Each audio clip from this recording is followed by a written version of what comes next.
మా సోదరుడు BRS party social media convener, అదేవిధంగా తెలంగాణ ఉద్యమంలో క్రియాశీలంగా పనిచేసిన విద్యార్థి నాయకుడు, Telangana state mineral development corporation మాజీ అధ్యక్షుడు సోదరుడు మన్నే క్రిషాంక్ గారిని ఒక ఫ్రివలస్ కేసులో, అంటే ఒక పనికిమాలిన కేసులో చేయని తప్పుకు ఇవాళ అరెస్టు చేసి ఈ రాష్ట్ర ప్రభుత్వం గత వారం రోజులుగా వేధిస్తూ ఉన్నారు. తప్పు చేసిన రేవంత్ రెడ్డి ఇవాళ బయట తిరుగుతూ ఉన్నాడు. ఫోర్జరీ చేసి ఉస్మానియా చీఫ్ వార్డెన్ యొక్క లెటర్ను ఫోర్జరీ చేసిన క్రిమినల్ ఏమో ఈ రాష్ట్రానికి ముఖ్యమంత్రి, కానీ అసలు నోటీస్ని బయటపెట్టిన క్రిషాంక్నేమో ఈరోజు చెంచల్గూడ జైల్లో పెట్టినారు.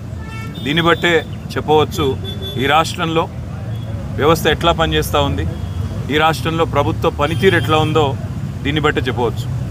ఇవాళ ఈ రాష్ట్ర ముఖ్యమంత్రిగా ఉన్న రేవంత్ రెడ్డి గారిని నేను అడుగుతా ఉన్నా, క్రిషాంక్ కనుక పెట్టిన సర్క్యులర్ తప్పైతే నేను ఇదే చెంచల్గూడ జైల్లో నేను జైలుకి పోతాను.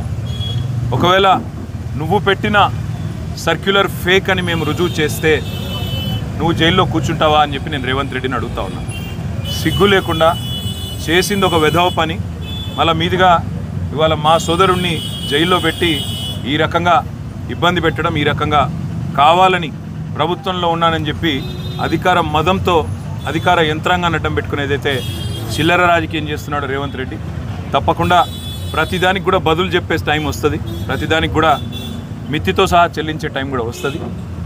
ఒకటి మాత్రం పక్కా, ఇప్పుడే క్రిషాంక్ గారిని కలిసినాను నేను, చాలా ధైర్యంగా ఉన్నాడు, చాలా నవ్వుతూ చిరునవ్వుతో చెప్తున్నాడు, ఏం కాదన్నా, నాకేం పర్వాలేదు, నాకు ఉద్యమము కొత్త కాదు, కేసులు కొత్త కాదు, ఏం పర్వాలేదని చెప్తున్నాడు.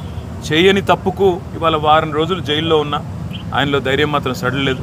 ఆయన శ్రీమతి కూడా ఇక్కడే ఉన్నారు, సుహాసిని గారు, తను కూడా ధైర్యంగా ఉంది, తన కుటుంబం కూడా ధైర్యంగా ఉంది. నేను ఈ ప్రభుత్వాన్ని నేను డిమాండ్ చేస్తూ ఉన్నా, చేసిన వెధవ పనికి ఇప్పటికైనా క్షమాపణ చెప్పి వెంటనే క్రిషాంక్ని విడుదల చేయండి. లేదా నిజంగానే రేవంత్ రెడ్డి నీకు దమ్ముంటే నువ్వు ముందుకు రా, ఎక్స్పర్ట్స్ ముందు పెట్టు, నువ్వు పెట్టిన సర్క్యులర్ పెట్టు, క్రిషాంక్ పెట్టిన సర్క్యులర్ పెడదాం, ఏది ఒరిజినల్లో తెలుద్దాం, ఏది డూప్లికేటు, ఏది ఫోర్జరీ తెలుద్దాం, ఆ తర్వాత ఎవరు చెంచల్గూడలో కూర్చోవాలో కూడా తెలుద్దామని చెప్పి కూడా నేను రాష్ట్ర ముఖ్యమంత్రిని, ఈ రాష్ట్ర ప్రభుత్వాన్ని డిమాండ్ చేస్తూ ఉన్నా. ఇకనైనా బుద్ధి తెచ్చుకొని, ఇకనైనా సిగ్గు తెచ్చుకొని, చేసిన తప్పును సరిదిద్దుకొని మరి వెంటనే క్రిషాంక్ని విడుదల చేయాలని చెప్పి కూడా నేను డిమాండ్ చేస్తాను. Thank you.